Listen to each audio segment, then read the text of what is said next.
यानी ये मालिक को पा करके मालिक ही बन जावे। जैसे बूंद सागर से मिलकर सागर बन जाती है, इसी तरह से जीव पीयू से मिलकर के पीयू बन जाता है। तो इस उद्देश्य से दयालु प्रभु ने इस नरदेही की रचना किया है। अब इस नरदेही को पा करके और उस दयालु प्रभु की तरफ ख्याल न करना और दुनिया के ही मान प्रदर्शन में या धन वैभव में या शारीरिक सुखों के, इंद्रिय भोगों के सुखों के पीछे पड़े रहना, ये क्या नाम मालिक के उद्देश्य के खिलाफ कार्रवाई होगी। और इस ऐसी खिलाफियत करने से गुनहगारी में दाखिल होगा तो फिर नरदेही भी हाथ आना मुश्किल हो जाएगा। क्योंकि यहीं पर देख लो कि कोई एक बड़ा आदमी होता है, वो कोई काम जिस उद्देश्य से शुरू करता है, उस गिरोह में रहने वाले उस उद्देश्य को समझ करके उसके मुताबिक कार्रवाई नहीं करेंगे तो नाराज होगा या खुश होगा? नाराज होगा ना। तो इसी तरह से मालिक ने इस उद्देश्य से नरदेही की रचना किया है कि इस नरदेही को उसने दिया है इसलिए कि ये सच्चे पूरे गुरु से मिलकर के आध्यात्मिक साधना का भेद इस कलयुग में ले करके और उसकी कमाई करे। क्योंकि कलयुग में बहुत उच्च दर्जे की आध्यात्मिक साधना सब भाई बहन कर सकते हैं और उसको स्वयं सर्वेश्वर प्रभु नर स्वरूप धारण करके बहुत सरल कर दिए हैं। जो कि पहले युगों में बहुत कष्ट साध्य थी, वो बहुत सरल कर दी गई है। तो उस साधना को हर एक भाई बहन करके और सर्वेश्वर प्रभु के दर्शन का आनंद ले सकते हैं। तो इसलिए अब उनका उद्देश्य नहीं माना गया, उनके उद्देश्य के मुताबिक कार्रवाई न की गई तो फिर गुनहगारी में दाखिल होगा और गुनहगारी से फिर अपने को नरदेही भी मिलना मुश्किल होगा। 84 लाख योनियां हैं। अब 84 लाख योनियां भोगते न मालूम कब नंबर आए मनुष्य देही का, और मनुष्य देही का नंबर आना असंभव सा ही है। क्योंकि जब जीव इस नरदेही में आकर के चूक गया और भक्ति नहीं किया और वो 84 में उतार दिया गया, तो 84 में न तो कोई बुद्धि होती है और न कोई ताकत होती है, न समझबूझ होती है, न ज्ञान होता है, वो तो भोग योनि है। उसमें फिर जीव भोगते हुए और उसके भोगों के मसाला और तरंगे बढ़ते हुए और नीचे को ही उतरते जाता है। तो 84 लाख योनियां हैं, फिर उनसे मनुष्य देही में आना मुश्किल हो जाता है। क्योंकि जड़ योनि में जीव जाकर पड़ जाता है, उनसे वापिस नरदेही में आना मुश्किल हो जाता है। लेकिन दयालु प्रभु जो कि जीवों के साथ बिना कारण ही प्रेम करते हैं और जीवों पर बिना कारण ही दया करते हैं, वो दयालु अपनी तरफ से दया विचार करके कभी इसको 84 में दुख भोगते हुए देख करके इसको ला करके नरदेही में डालते हैं। 84 लाख योनियों में दुख भोगते हुए जन्मते मरते देख करके उनको दया आती है और फिर वो दया करके इसको ला करके उसमें से निकाल करके नरदेही में डालते हैं। और फिर उनका वही उद्देश्य है कि नरदेही में आकर के हमें चेत जाएगा और चेत करके भक्ति करके और मेरे धाम में पहुंच करके सदा के लिए परमानंद को और सर्वशक्तिमानता का अनुभव करेगा। इस उद्देश्य से इसको लाकर नरदेही में डालते हैं। अब जो नरदेही में उन्होंने दयालु प्रभु ने ला करके डाला, तो नरदेही में आकर के फिर हम सब भाई बहनों का कर्तव्य होता है कि उन दयालु प्रभु को धन्यवाद देते हुए और उनके उपकारों को याद करके उनके यशान्वित होते हुए और उस कमाई को करें जिस उद्देश्य से कि उन्होंने नरदेही दिया है। वो कमाई क्या है? यही आध्यात्मिक तरीके से यानी सुरक्षा योग के तरीके से उनकी भक्ति। यदि कहो कि क्या वो भक्ति का ख्वाहिशतगीर है? नहीं, वो भक्ति का ख्वाहिशतगीर नहीं है। वो ये नहीं चाहता कि जीव हमारी भक्ति करें तो हम इन पर दया करें। ये कोई रिश्वत नहीं है, ये वो नहीं चाहता। भक्ति करने में अपना खुद का फायदा है, भक्ति करने में अपना खुद का फायदा है। वो भक्ति का ख्वाहिशतगीर नहीं है, भक्ति का ख्वाहिशतगीर नहीं है। यानी भक्ति का मतलब क्या है कि सूरत जो अपनी तेज चाल से नीचे उतर आई है, इसको वापस पलटा करके और उसमें लगाना। तो भक्ति के माने तेज चाल के होते हैं और भक्ति के माने प्रेम की भी होते हैं। यानी भक्ति और प्रेम एक ही वस्तु के नाम है। ये कई तत्व के नाम भक्ति और प्रेम है।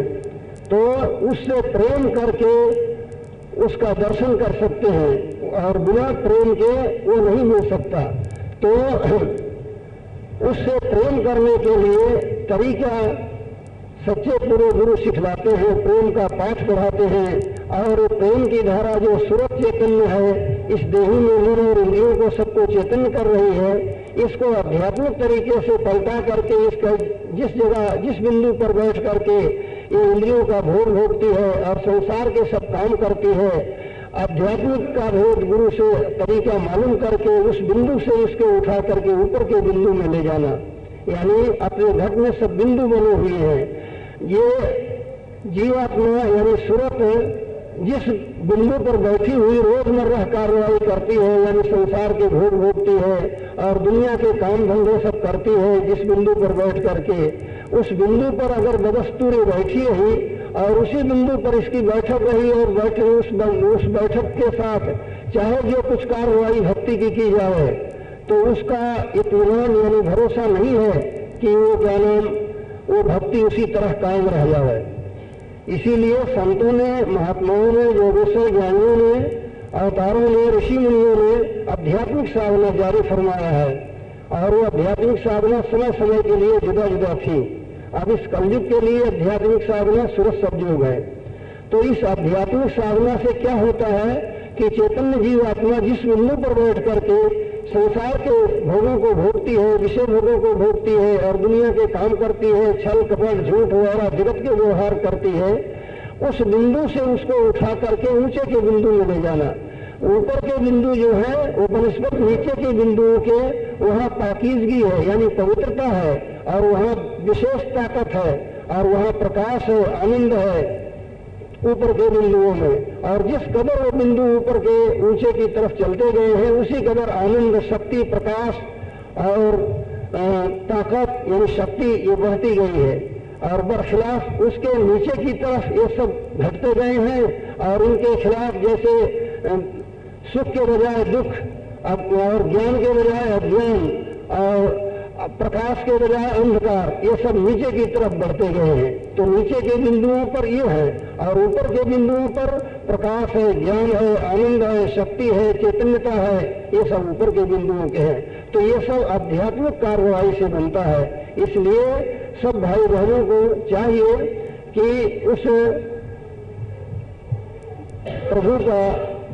प्रभु को याद करें और उससे जो आध्यात्मिक साधना है कलयुग के धर्म अनुसार, इसका उपदेश लेकर के इसकी बारीकियों को समझ करके इसकी कार्रवाई शुरू कर दें। जब इसकी बारीकियों को समझ करके इसका उपदेश लेकर के इस कार्रवाई को शुरू करेंगे तो उनको खुद को इसमें रस आएगा। लेकिन थोड़ा बहुत पहले समझौती लेकर के मन को संसार से और बुरे कामों से और बुरी आदतों से मन को मोड़ना पड़ेगा।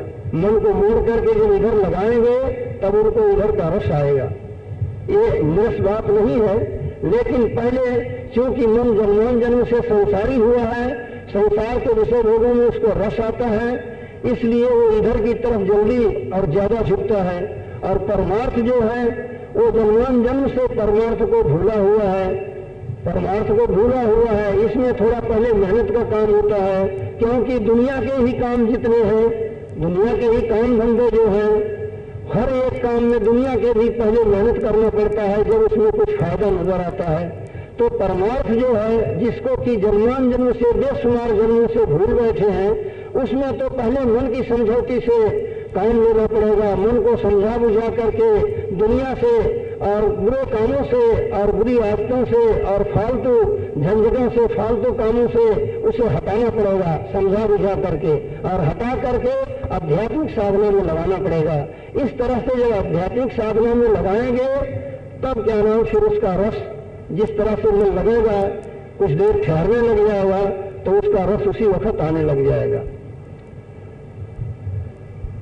लेकिन ये सब बातें करने से होगी। और जिन भाई बहनों को यह आस्तिकता है कि हाँ ईश्वर या परमात्मा या मालिक भगवंत कोई है, तो उनको ये कार्रवाई अवश्य करना चाहिए, अब वो है कि कोई संदेह हुए इसमें जैसे कि अभी एक सज्जन ने प्रश्न पूछा था, इस तरह के कोई प्रश्न हुए तो पूछ सकते हैं, वो हल किए जाएंगे। और हजूम में न पूछ सके तो एकांत में तन्हाई में भी उनको टाइम दिया जाएगा और वहां भी पूछ सकते हैं।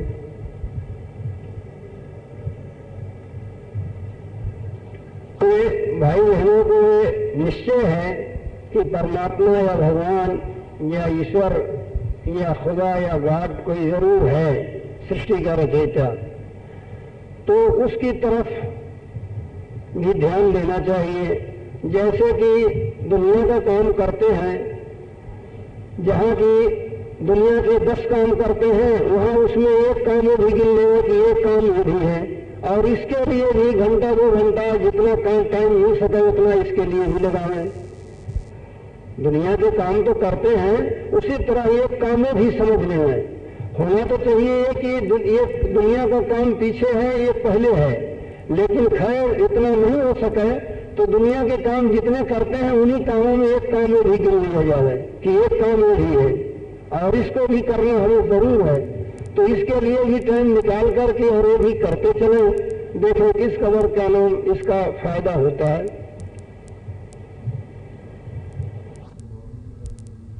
उसकी तवज्जो कि मनुष्य को परमात्मा ने जीव को मनुष्य देह दे दिया है, लेकिन सब मनुष्यों के अंदर ये ध्यान नहीं है कि हम परमात्मा की भक्ति करें, ऐसा ख्याल नहीं है, और उसे परमात्मा की तरफ इतना ध्यान नहीं है तो कैसे भक्ति करें, ये उनका ख्याल है। मतलब खुलासा इसका ये है कि सब जीवों का परमात्मा की तरफ ध्यान नहीं है, बहुत कम जीवों का है, और अधिकांश जीव ऐसे हैं कि जो परमात्मा, बहुत से तो ऐसे भी हैं कि परमात्मा को जानते ही नहीं कि परमात्मा कोई है। वो कहते हैं कि प्रकृति ही सब कुछ है, नेचर है, अपने आप सब होता है। और ऐसे लोगों का फिर परमात्मा की तरफ या भक्ति की तरफ या आध्यात्मिक साधना की तरफ ध्यान किया जाएगा। तो जब परमात्मा ने इतनी दया फरमाया, मनुष्य ने ही दिया, तो उस अपनी भक्ति की तरफ ध्यान भी कराना था, यही प्रश्न है ना, ध्यान भी कराना था। ऐसे कुछ दया करनी थी, जैसे इतनी दया किया कि मनुष्य ने ही दिया, तो उसी तरह से इतनी और दया करनी थी कि भक्ति की उमंग, भक्ति की तरफ रुचि करना था, लेकिन भक्ति की तरफ रुचि नहीं है सबकी, ये प्रश्न है ना।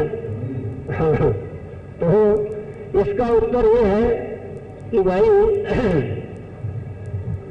परमात्मा ने तो सब कुछ इंतजाम कर दिया है, परमात्मा के इंतजाम में कोई खामी नहीं है, उससे बढ़कर के कोई इंतजाम वाला न था, न है, न होगा। अनादि काल से वही है और उसने सब इंतजाम कर दिया है और वही करता है। दरअसल जीव की कुछ ताकत नहीं है, जीव कुछ नहीं कर सकता। जीव तो क्या है कि यहाँ जड़ता में यानी माया में फंस करके माया का रूप बन रहा है, इसके हाथ में कुछ नहीं है, कुछ कर सकता है। लेकिन चूंकि मनुष्य देही जब सर्वेश्वर प्रभु ने दिया है, तब इस मनुष्य देही ने सारा साजो सामान रख दिया है, इसलिए उपदेश करना जरूरी है। उपदेश करने से क्या नाम, जिसके अंदर उपदेश करना ऐसा है कि जैसे कि आग के ऊपर मामूली राख आई है और उस राख पर जरा सा हाथ फेरा गया तो आग अपनी दाह शक्ति को प्रवाहित करने लग जाती है, और हाथ न फेरा जाए तो राख और बढ़ती जाएगी और उसकी दाह शक्ति अंदर बिल्कुल दब जाएगी। तो इस तरह से उपदेश करना जरूरी है। अब ये है कि प्रश्न ये है कि उधर की तरफ रुचि नहीं है, तो रुचि करने के लिए सर्वेश्वर प्रभु ने अपनी दया की धार सब जीवों के साथ लगा दिया है। दया की धार जो है वो कार्रवाई कर रही है, क्योंकि ये जीव जो है अभी ही इस माया देश में या इस नरदेही में अभी ही नहीं आया है। न मालूम जीव कितने बार नरदेही में आया और कितनी बार इंद्रादिक और ब्रह्मादिक की पदवी को प्राप्त हुआ और कितनी बार 84 में कीट पतंगा बन चुका है। ये कई बार ऐसा हो चुका है। एक बार एक जगह का जिक्र है कि भगवान कृष्ण अर्जुन से कहते हैं कि हे अर्जुन देख, ये मकोड़ा यानी एक काला कीड़ा है जिसे मकोड़ा कहते हैं, ये मकोड़ा जो जा रहा है तेरे सामने मकोड़ा है, ये कई बार क्या नाम इंद्रादिक और ब्रह्मादिक की पदवी को प्राप्त हो चुका है और अब तेरे मेरे सामने मकोड़ा बन करके जा रहा है। तो कहने का मतलब कि इस तरह से ये जीव कई बार इंद्र और ब्रह्मा की पदवी को प्राप्त हो चुका है और फिर कई बार 84 में कीट पतंगा हो चुका है। तो इस तरह से चक्कर लगा रहा है और दया की धार जो है वो सब जीवों के साथ लगी हुई है, वो भक्ति के काबिल बना रही है, वो गुप्त कार्यवाही सबके साथ कर रही है। दया की धार कभी चुप नहीं बैठी है। वो ये जो बिल्कुल जड़ है, अचर जीव है, इनको भी चैन से देकर बढ़ाते नरदेही में लाकर डाल रही है। और नरदेही के अंदर जो फिर कुछ मलिनता है या स्थूल शरीर की स्थूलता है, जड़ता है, उसको नरदेही में फिर नरदेही में दुख और तकलीफें दे करके निकाल करके दूर करती है और कई एक जन्म नरदेही दे करके उसको भक्ति के काबिल बनाती है। इस तरह से अगर नहीं फिर भी बना तो फिर भी दया की धार उसके साथ लगी है। कुछ उसको ज्यादा दुखी हुआ तो कुछ ऊंची पदवी देती है, जैसे इंद्रादिक ब्रह्मादिक पद को पहुंचा देती है, वहां कुछ का सुख बुलाती है। लेकिन फिर वो सुख से स्थूलता आ जाती है तो फिर उसके लिए 84 में डाल देती है और फिर वो क्या नाम उनको दुख लगा करके उनके अंदर जो इल्लत है, जो नाजायज मसाला है, उसको खारिज करके और फिर नरदेही में लाती है और नरदेही में एक दिन इस काबिल बना लेती है कि वो ये समझे कि हमारा मालिक अविनाशी है और वो सत्य है, चैतन्य है, हम उसी की अंश है और हमको अपने अंशी से मिलकर के सर्वशक्तिमानता और परमानंद का अनुभव करना जरूरी है। ऐसे उसके अंदर ख्याल पैदा हो, इसके काबिल एक दिन दया की धार सबको बना लेगी। जितने जीव हैं सबको एक दिन इस काबिल बनाएगी, लेकिन अपने अपने नंबर से बनेंगे, अपने अपने नंबर से बनेंगे। वो सब एक दिन बनेंगे, किसी को वो छोड़ेगी नहीं। और जब तक कि उनका नंबर नहीं आया है, यानी दया की धार ने काबिल नहीं बना लिया है, तब तक वो क्या नाम संतों के उपदेश को नहीं मानेंगे, संतों के उपदेश को नहीं मान सकेंगे। क्यों कि अभी उनके अंदर वो जौहर नहीं निकला है, वो जौहर नहीं निकला है। जैसे कि चुंबक होता है, लोहा होता है, लोहा चुंबक की तरफ खिंच जाता है, लेकिन दूसरा धातु हो तो वो नहीं खिंचेगा। खालिश लोहा होगा तो चुंबक के सामने खिंच जाएगा, अगर उस पर काट आई रहेगी तो लोहा भी नहीं खिंचेगा। तो इसी तरह से क्या नाम वो दया की धार इसको खालिश लोहा बनाएगी, इसको खालिश लोहा बनाएगी। जब लोहा बनेगा तब चुंबक में खिंचेगा, चुंबक की तरफ खिंचेगा, चुंबक से जाकर मिलेगा। जैसा तुलसीदास जी ने कहा है कि सठ सुधरई सत्संगति पाए, पारस परस कुधात सुहाए। यानी सठ जो होते हैं वो सत्संगत को पा करके सुधर जाते हैं। और किस प्रकार से कि जैसे लोहा है वो पारस को पा करके सोना बन जाता है, दूसरे धातु को छुआओ तो वो सोना नहीं बनेगा पारस को छू करके। तो इसी तरह से यदि लोहा क्या है कि सस्ता है, लेकिन दया की धार ने उसको काबिल बना लिया है। जब दया की धार काबिल बना लेगी तो सब क्या नाम भक्ति की तरफ अपने आप झुक जाएंगे और जब गुरु उनको उपदेश करेंगे तब वो तहे दिल से गुरु के उपदेशों को मानेंगे और अपने भाग्य को सराहेंगे और गुरु को धन्यवाद देंगे। फिर उनको देर नहीं लगेगी।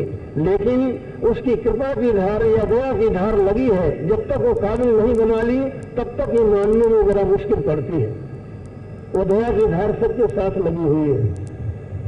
मनुष्य के तो क्या पशु पक्षियों तक के भी दया की धार साथ लगी हुई काम कर रही है कि अभी उसको दया की धार में काबिल नहीं बना लिया, क्योंकि जीव कर्मों के बस है। जीव जो है कर्मों के बस है, कर्मों का पहाड़ जीव पर चढ़ा हुआ है। जीव बेशुमार समय से अनगिनती समय से इस माया देश में आया है और माया की तह इस पर चढ़ती गई है। यानी एकदम स्थूल देही नहीं धारण किया।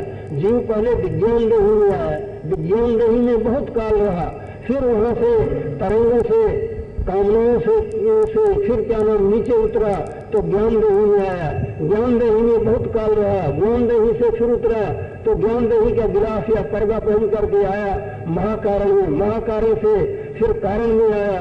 ये तो इन देहियों में बहुत काल रहता हुआ और ये दुनिया जो है इस तरह के गिलास या पर्दे हैं और इन पर्दों के साथ माया की मिलोनिया और मलिनता इन पर चढ़ती आई है। जो जो नीचे की देहियां धरते गया त्यों त्यों नीचे की मलिनता माया की और माया की जड़ता उस पर सवार होती गई। इस तरह से कारण के बाद सूक्ष्म और सूक्ष्म के बाद आकर स्थूल देही बढ़ा। स्थूल देही में ये आकर के फिर नहीं ठहरा। स्थूल देही मनुष्य देही है, मनुष्य देही में ही ठहरा नहीं, बल्कि मनुष्य देही में भोगों को भोग करके 84 में उतर गया। 84 लाख योनियों में जाने से इसके अंदर और जड़ता सवार हो गई। वो जड़ता का आभास किस पर पड़ा? आत्मा पर, सूरत यानी जीवात्मा पर पड़ा। तो जीवात्मा पर जो जड़ता का आभास पड़ा हुआ है जन्मांजन्म से, बेशुमार जन्मों से, ये पर्दे इतने पड़े हुए हैं और इन इतने माया के पर्दों में, इतनी देहियों के पर्दों में जीवात्मा ढकी हुई है। और फिर स्थूल देही में जाकर के फिर नीचे और महास्थूल में यानी जड़ता में उतर गई और जड़ता का पर्दा इस पर बहुत जोरदार पड़ गया है। तो ये क्या नाम एकदम मनुष्य देही में आने से कैसे समझ सकता है? इसको तो जब मनुष्य देही में कई बार लाया जाएगा और कई बार फिर इसको मनुष्य देही में दुख पड़ेगा, फिर 84 में 2-4 जन्म उतार दिया जाएगा, वहां दुख भोगेगा। तो दुख भोग करके फिर इसका मसाला खारिज होगा, वो जड़ता दूर होगी, तब जाकर के ये काबिल बनेगी, तब ये काबिल बनेगा। और फिर इसके अंदर मालिक की और उसकी भक्ति की और गुरु की कुछ क्या नाम महिमा दिखेगी। वरना जब तक कि वो मसाला खाली नहीं हुआ है, दया की धार में काबिल नहीं बना लिया, तब तक वो जचता नहीं। वो जचता नहीं, क्यों नहीं जचता? कि उस पर वो जड़ता के पर्दे पड़े हुए हैं। इंग्लिश की लिए जरूरत नहीं है, इंग्लिस्तान नहीं है, हिंदुस्तान है, यहाँ हिंदी की जरूरत है। तो रोज बातें यहाँ कही जा रही है 4-5 दिन से। उस पर्दे को हटाने के लिए, उस पर्दे को हटाने के लिए सब बातें कही जा रही है 4-5 दिन से। ये मतलब नहीं है कि उसका जबानी प्रचार किया जाए। विकास करने से मतलब विकसित करना, उसको विकसित करना। और विकसित करने का मतलब जैसे कि हमने आग का उदाहरण पहले दिया कि आग के ऊपर राख आ गई है और वो राख हटाई नहीं जाए तो क्या नाम राख बढ़ती जाएगी और दाह शक्ति उसकी बुझती जाएगी। और राख हटा देने से वो दाह शक्ति उसकी प्रवाहित होती है। बस यही उसको विकसित करना है और यही हम उपदेश कर रहे हैं। और सारे संतों ने कहा है, जो विवेकानंद ने कहा है वही सब संतों का वचन है। सब संतों का, विवेकानंद वगैरह का, सबका एक ही वचन है। लेकिन समझने में कुछ फर्क है। जी जल्दी समझते नहीं, क्योंकि हर एक ने अपनी अपनी बुद्धि का मजमूआ बना लेता है और उस मजमूए की चार दीवारी में घूमा करता है। जब भाई बहन उस मजमूए को तोड़ें, उस मजमूए की चहर दीवारी को तोड़ करके और निरपक्ष होकर के चित्त दे करके सुने तो समझ में आवे। और कुछ ये भी है कि ये विषय जो हम कह रहे हैं 4-5 दिन से बहुत गूढ़ है, बहुत गूढ़ है। जो कि विवेकानंद ने या संतों ने जो लिखा है वो गूढ़ विषय है, वो बुद्धि का विषय नहीं है। वो क्या है कि निर्णय शक्ति से जाना जाता है। यानी बुद्धि जो है ये मन का अंग है, ये संसारी बारीकियों को हल करती है। परंतु परमार्थिक विषय जो है, परमार्थिक विषयों का समझना ये निर्णय शक्ति के अंग है। निर्णय शक्ति जो है वो आत्मा का अंग है। जैसे बुद्धि मन का अंग है, ऐसे आत्मा या सूरत का अंग निर्णय शक्ति है। सूरत जो है वो सब में है। जैसे अभी विवेकानंद का बोले कि विवेकानंद ने कहा कि सबके अंदर ज्ञान है, लेकिन वो विकसित नहीं है।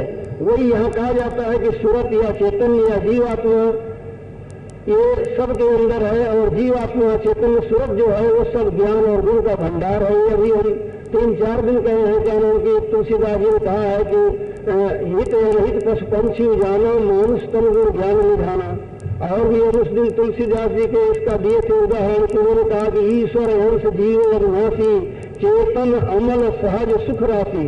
यह जीव ईश्वर के अंश है, चैतन्य है, निर्मल है, सौभाग्य ही सुख का भंडार है, ये ज्ञान का भंडार है, अविनाशी है। तो इस तरह से इसको सबने कहा है। विवेकानंद का सही सब संत कह रहे हैं और वही हम समझा रहे हैं 4-5 दिन से। लेकिन अपनी बुद्धि के मजमुआ को जो बना करके उसके अंदर बुद्धि को घुमा रहे हैं, उसको छोड़ करके निरपक्ष होकर के हमारी बातों को चित्त दे करके सुने तो जो संतों का मत है वही मत हम कह रहे हैं। हम चारों युगों का हाल बयान कर रहे हैं कि चारों युगों में क्या तरीका था, किस युग में किस तरीके से और कितना फायदा उठाया जाता था, उस चारों युगों का हमने बयान किया। और चारों युग कैसे उत्पन्न हुई सारी हमने विधि बयान किया है।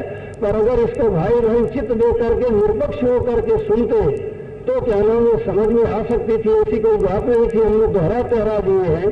परंतु जो कि आप कोई विचार का मजमूआ बना करके बुद्धि का और उस विचार के अंदर ही अपनी बुद्धि को रखेंगे तो क्या होगा कि ये बारीकियां समझ में नहीं आएंगी।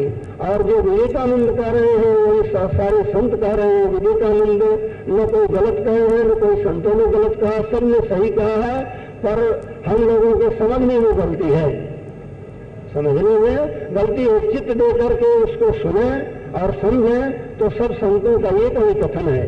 और उस ज्ञान को विकसित करने के लिए जो कि ज्ञान चैतन्य जीवात्मा में है, चैतन्य जीवात्मा में ज्ञान है और निर्मलता है और ये अविनाशी है, लेकिन ये देही का संग करके, इंद्रियों का संग करके बार बार जन्मने और मरने का दुख भोग रही है और अज्ञानता और जड़ता में पड़ी हुई है। सो इस पर्दे को दूर करना है। ये पर्दा जो है इस पर्दे को दूर करना है। इसी को माया का पर्दा कहो या उसके माया के कार्य कहो, इन सब पर्दों को दूर करना है। और पर्दों को दूर करना कैसे होगा? आध्यात्मिक साधना से होगा, न कि किताबों को पढ़ करके कुछ विचार लेने से नहीं होगा। जब आप आध्यात्मिक साधना करेंगे तभी ये माया के पर्दे दूर होंगे। और उसी को अभी हमने पहले उपदेश में कहा था कि जड़ चेतन की ग्रंथि खोलना। जड़ चेतन की ग्रंथि क्या? जैसा तुलसीदास जी ने भी कहा है कि जड़ चेतन ग्रंथि पर गई यदि मृखा छूटत कछ नहीं। जड़ और चेतन की ग्रंथि पर गई है और ये ग्रंथि भी एकदम करके झूठी है। चेतन और जड़ में कोई ग्रंथि नहीं पड़ सकती, एकदम करके झूठी है, लेकिन फिर भी इसका छूटना बहुत मुश्किल हो रहा है। और फिर आगे कहते हैं कि वेद शास्त्र बहु कहे उपाय छूटने अधिक और जाई। वेद शास्त्रों में इस जड़ चेतन की ग्रंथि के लिए बहुत उपाय कहा गया है, लेकिन उन उपायों के, उन करतूतों के करने से ये ग्रंथि छूटी नहीं और अधिक और घटी गई और अधिक और घटी गई। अब ये छूटे कैसे? तो उसके लिए कहे हैं कि जब सद्गुरु मिले और उनकी वचनों में विश्वास आवे और संयम यह करे कि विषयों का त्याग करे, संयम यह करे कि विषयों का त्याग करे, तब जड़ चेतन की ग्रंथि छूटेगी। तो इस तरह से यही जड़ चेतन की ग्रंथि का छूटना कहो या माया का पर्दा कहो, दर्शन करके जब चैतन्य जीवात्मा अपने सत्य पद में, निर्मल चैतन्य पद में पहुंच जाएगी, तब ये न तो कोई पर्दा है, न कोई माया है, न कहीं जड़ता है, न कहीं कुछ है। ये स्वयं आप ही आप है और इसकी ही सारी लीला है। जैसा कि संत सद्गुरु पलटू साहब कहते हैं कि जब हम हुआ रहे सोच हुआ का भारी, जब हुआ आए देखा तो सब कुदरत रही हमारी। कहते हैं कि जब हम हुआ रहे सोच युवा का भारी और जब हुआ आए देखा तो सब कुदरत रही हमारी। कि जब मैं वहां था अर्थात देही के पिंजर में कैद था, तब मुझे ये सोच था कि हम कब मालिक का, परमात्मा का दर्शन करें, उसके धाम में कब पहुंचे, दुखों से कब छूटे, ये मुझे सोच लगा था। और जब ये बात हो गई यानी परमात्मा में तब रूप हो गए, तब मैं देखता हूं कि मेरी सारी लीला मेरी ही है, सारी लीला मेरी ही है, दूसरा और कोई करने वाला नहीं है। तो लेकिन जहां से माया शुरुआत हुई है, जब तक उसके दायरा में जीव है, जब तक ये सब जन्मना मरना और देर सवेर ये लगा रहेगा और कमजोरी और आवागमन ये सब लगे रहेंगे। और जब माया के दायरे को पार करके जितने हिस्से में चैतन्य जीवात्मा की माया आ गई है, उतना हिस्सा जब समेट करके उस निर्मल चैतन्य में ले जाकर तद्रूप कर देंगे, तब कहीं कुछ नहीं, तब फिर सवादी आप हो गया और सब उसी की लीला है।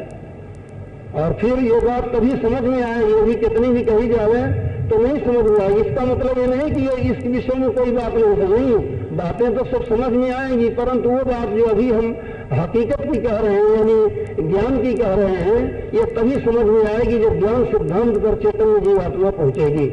तो तुलसीदास जी ने रामायण में भी लिख दिया है कि यह रहस्य रघुनाथ कर वेग में जाने को जाने सो रघुपत कृपा सपने मोहन हो।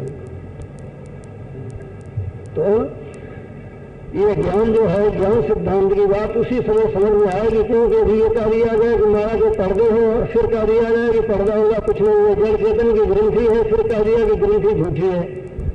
तो ये बात उसी समय समझ में आएगी कि जब चैतन्य जीवात्मा पलट करके और अपने निर्मल चैतन्य में तद्रूप हो जाएगी, तब देखेगी कि ये सब मेरी ही लीला है। लेकिन इसके लिए आध्यात्मिक साधना जरूर है। आध्यात्मिक साधना किए बिना ये कार्रवाई नहीं बनाएगी, ये अधिकार नहीं प्राप्त होगा, दुखों से छुटकारा नहीं होगा, जड़ चेतन की ग्रंथि नहीं दूर होगी। और जब जड़ चेतन की ग्रंथि है, जब तक भ्रम है, विकार है, ये विकारों पर कंट्रोल तभी होगा कि जब माया का पर्दा दूर होगा और जड़ चेतन की ग्रंथि छूटेगी, तभी मन पर कंट्रोल होगा।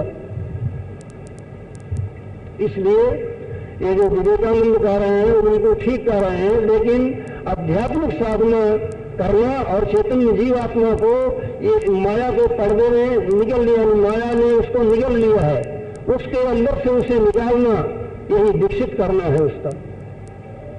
माया के पर्दे में वो ढकी हुई है, जैसे आग राख के अंदर ढकी हुई होती है, राख हटाने पर उसकी दाह शक्ति प्रवाहित होने लग जाती है। इसी प्रकार से माया के पर्दे में चैतन्य जीवात्मा ढकी है, उसको आध्यात्मिक तरीके से विकसित करना है। अग्नि हवा वगैरह से काम लेते हैं, ये विज्ञान से परमार्थ में नहीं है। परमार्थ में विज्ञान से कहते हैं कि जो चैतन्य जीवात्मा मन और इंद्रियों को चैतन्य करने वाली है, जो इस आकाश के अंदर कार्रवाई कर रही है, सूरज चांद सितारों को जो शक्ति दे करके अगर वो फिरा रही है, सारी सृष्टि की रचना कर रही है, उसको अंतर में जो ये शरीर रचा गया, इसके अंतर में बिंदुओं पर ले जाते हुए और उसको उसके निज बिंदु पर ले जाना, जहाँ की पहुंच करके निर्मल चैतन्य पद को प्राप्त होगी, उसका नाम विज्ञान है। ये विज्ञान परमार्थ में नहीं माना गया है, ये तो वाह कार्रवाई है, ये तो बुद्धि का ख्याल है, ये बुद्धि का खेल है, इसकी वहां गम नहीं है इस विज्ञान की। नहीं, वो विज्ञान न्यारा है,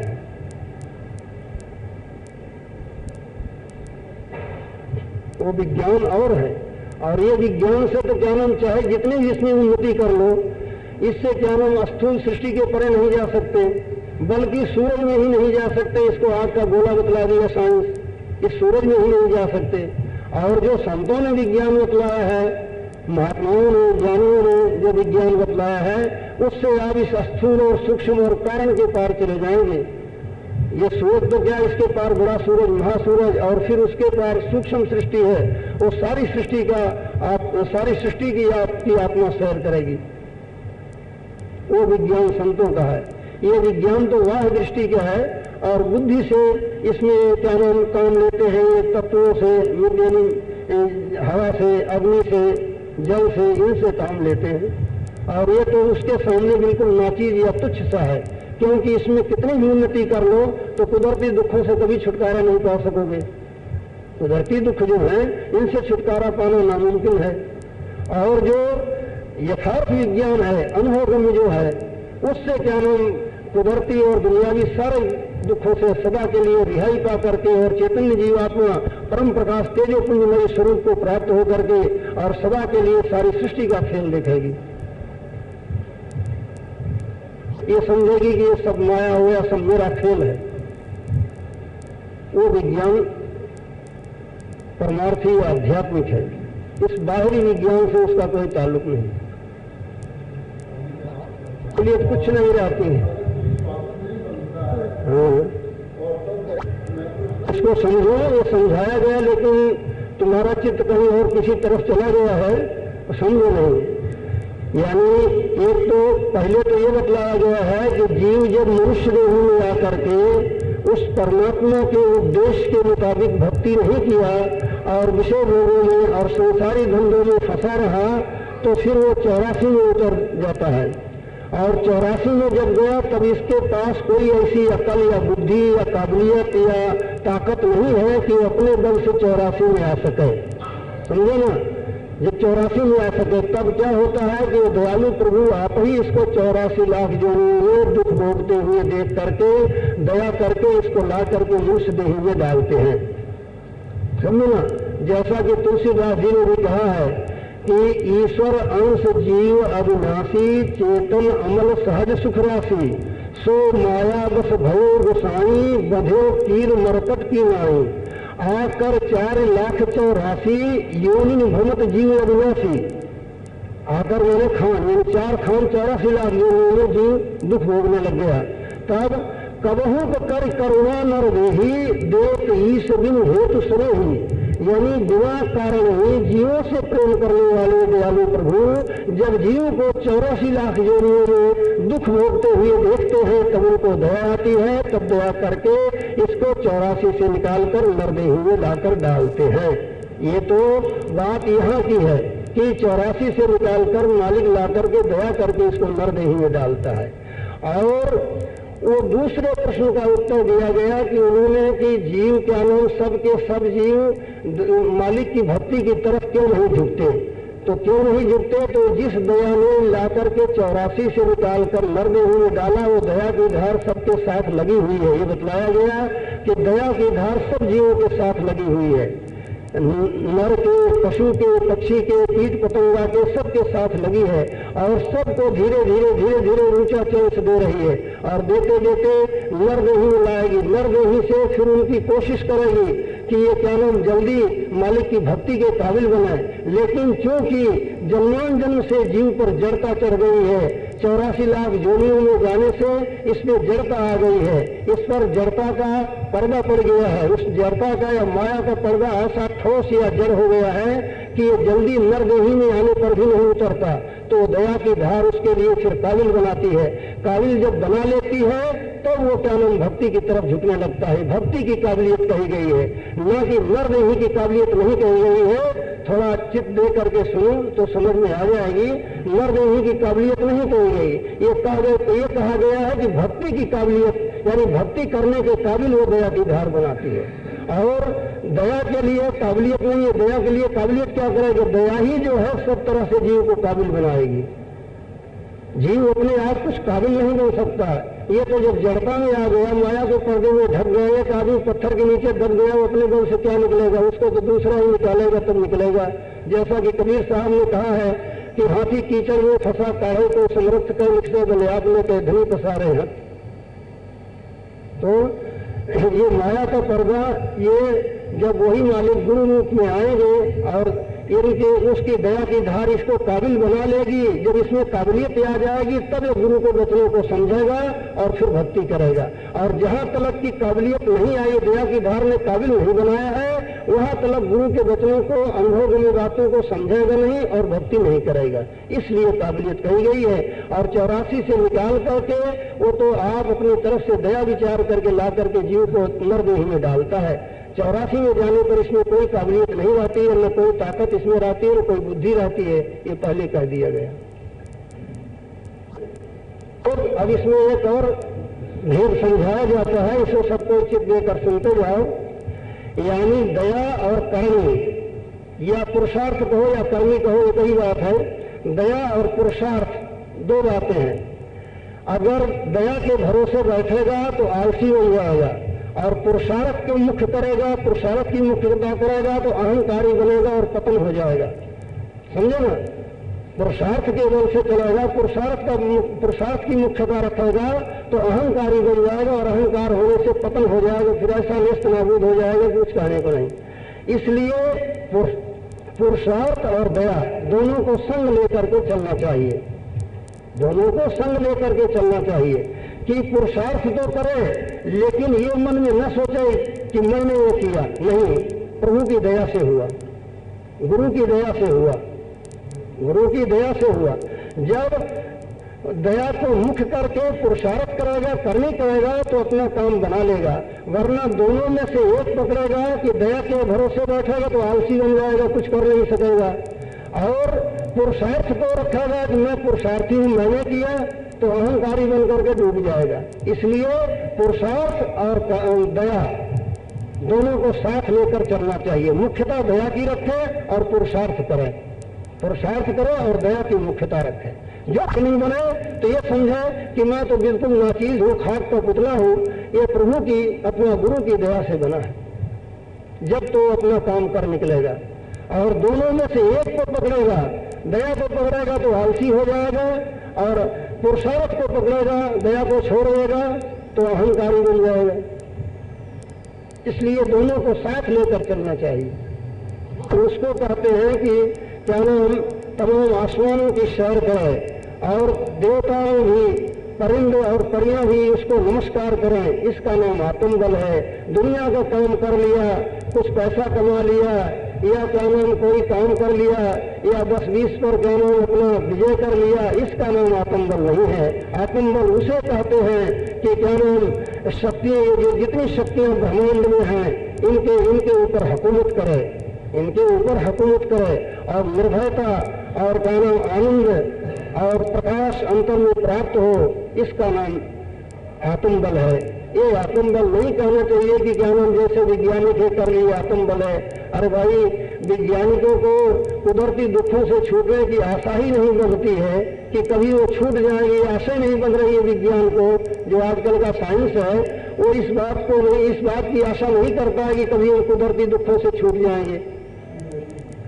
कई साइंस वालों से हमने पूछा तो बोले कि ये बातें तो नहीं हो सकती, कुदरती दुखों से छूटने की आशा नहीं। और दरअसल ये आजकल का विज्ञान है, दरअसल वास्तविक विज्ञान नहीं है। वास्तविक विज्ञान क्या है? अनुभव, जो कि आध्यात्मिक तरीका किया जाता है, आध्यात्मिक साधना की जाती है और आध्यात्मिक साधना से जो अनुभव होता है, यानी चैतन्य को किसी बिंदु पर पहुंचा करके वहाँ की शक्ति और वहाँ का आनंद, वहाँ का प्रकाश और वहाँ के स्वभाव और गुण प्राप्त करना, इसका नाम अनुभव है। इसी तरह से सब बिंदुओं को पार करके चैतन्य मंडलों के पार निर्मल चैतन्य जो असीम अपार अनंत है, अजन्मा है, अनादि है, उसमें चैतन्य जीवात्मा को तद्रूप करना, इसका नाम पूर्ण अनुभव है और इसी का नाम विज्ञान है। इसको विज्ञान कहते हैं और इसके लिए इसका नाम इसी को आत्मबल ही कहते हैं। ये आत्मबल है, वरना ये नहीं कि क्या नाम दुनिया का काम तुम कर लिए या कि अपना गृहस्थ का काम ठीक चलने लग गया तो बस आत्मबल है। ये आत्मबल नहीं है, ये तो क्या है? बुद्धि का काम है। तो बुद्धि के काम है और कर्मों से है। कर्मों से आदमी को दुख होता है, सुख होता है। एक आदमी के अच्छे कर्मोदय होते हैं तो वो क्या नाम कोई गलती कार्रवाई कर देता है तो वो भी सही हो जाती है, कोई उल्टी कार्रवाई करता है तो सुलटी हो जाती है। क्या है? उसके कर्मों पर है। और एक आदमी अच्छा हरकम वाला है, होशियार है, लेकिन उसके कर्म खोटे उदय हुए हैं तो उस वक्त वो अच्छी कार्रवाई भी करता है तो बुरी हो जाती है, सही काम करता है तो गलत पड़ जाता है, क्योंकि कर्म जो है वो क्या नाम बड़ा प्रबल होता है। कर्मों के बस सब जीव हैं। तो इस तरह से ये तो कर्मों का और बुद्धि का ख्याल है, ये आत्मबल नहीं है। आत्मबल उसको कहते हैं कि आत्मा अपने बल का स्वतः अनुभव करे।